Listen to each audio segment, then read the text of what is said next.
Buenas, mi grupo está conformado por Manuel Avendaño, Luis Ramírez y mi persona, Daniel Pineda. El tema que vamos a explicar está denominado como capa física. Para empezar explicaremos un poco lo que es el modelo OSI. El modelo OSI es un modelo de referencia que define los estándares para la comunicación entre dos sistemas. El objetivo de este modelo es permitir la interacción independientemente del hardware o software que se utilice. Este modelo de referencia se viene desarrollando desde 1977 y se publicó por primera vez en 1983. Consta de 7 capas diferentes que se superponen y que cada una de ellas asume un papel definido y fundamental. Entre el emisor y el receptor se deben de trabajar de acuerdo con las reglas del modelo OSI para que el procesamiento o la transmisión de los datos se lleve a cabo con éxito. La capa física, también conocida como physical layer, es la primera y por lo tanto la capa más baja del denominado modelo OSI. ¿Qué es la capa física? Para empezar, la capa física tiene una tarea principal, la cual es la conexión física entre dos unidades dentro de una red. La capa física se encarga de establecer e interrumpir la conexión y además supervisa su funcionamiento durante la transmisión de información. El elemento más importante de esta transmisión son los bits, como unidad más pequeña de información, además de la transmisión propiamente dicha. La capa física también regula la estructura de los bits, su valor y sus distintos métodos de transmisión. Los datos se transmiten de bit a bit y se procesan y se consolidan si esta es necesaria. Durante el proceso, la capa física no distingue entre los bits de información y los bits de control y no corrige errores. La capa física se limita a establecer la conexión física a través de todos los datos como un flujo en forma de bits y a garantizar la correcta desconexión al final de la transmisión. Además, la capa física también tiene la capacidad de poder asumir algunas funciones administrativas. Las preguntas a las que responde la capa física incluyen la representación física de los dígitos binarios del 1 y 0, que puede ser por ejemplo eléctrica, electromagnética, óptica o acústica. La capa física comprueba en qué dirección va la transmisión, las características de enchufe y cables, la asignación de clavijas y las variables físicas como la intensidad de corriente y la tensión.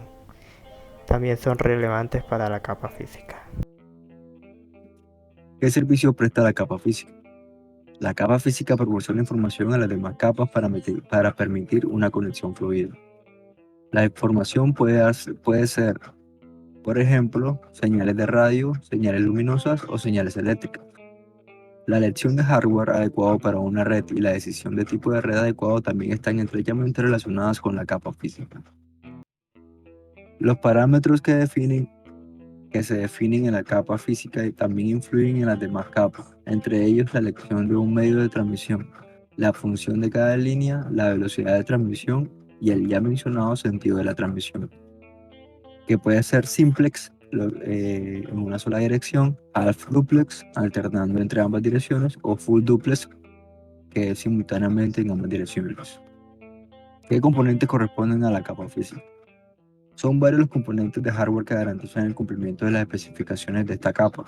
A grandes rasgos, los componentes se pueden dividir en pasivos y activos, por lo que algunos de ellos también pueden tener una influencia directa en ella.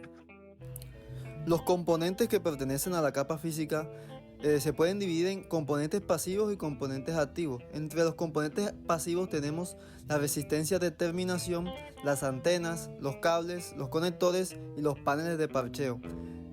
Por otro lado, en los componentes activos tenemos los hubs, los switches, las tarjetas de red, los repetidores y los transceptores.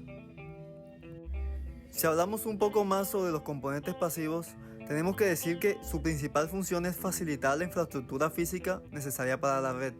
Además, estos componentes son esenciales para la transmisión de señales, pero no unifican ni amplifican las señales que pasan a través de ellos.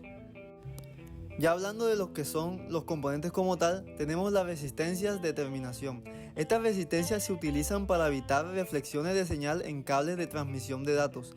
Al final de un cable, la resistencia de terminación debe coincidir con la impedancia característica del cable para minimizar las interferencias.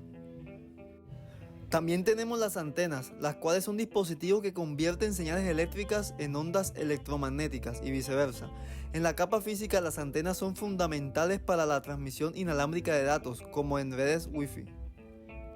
Y a continuación tenemos a los cables, que son de los componentes más importantes, si no el más importante, y no es más que el medio por el cual se transmiten los datos en forma de señales eléctricas o de luz. Existen diferentes tipos de cables utilizados en la capa física, como el par trenzado, el cable coaxial y la fibra óptica. Y estos cables no se podrían conectar a ningún dispositivo si no tuviéramos los conectores, los cuales son interfaces físicas utilizadas para conectar dispositivos de red. Por ejemplo, el conector RJ45 se utiliza comúnmente para conectar cables de par trenzado a computadoras y dispositivos de red. Y no menos importantes, tenemos a los paneles de parcheo, que nos permiten la gestión flexible y organizada de conexiones de cableado y pueden facilitar el mantenimiento y la reconfiguración de la red sin necesidad de recablear completamente. Y si los componentes pasivos son importantes, los componentes activos no se quedan atrás, y es que realizan tareas como amplificar señales o dirigir tráfico. Estos componentes son cruciales para la gestión de la red y la comunicación de datos entre dispositivos. Ya en lo que tiene que ver con los componentes activos, tenemos a los hubs, los cuales actúan como puntos de conexión centralizados para dispositivos en una red y retransmiten cualquier dato entrante a todos los puertos sin gestionar o filtrar el tráfico.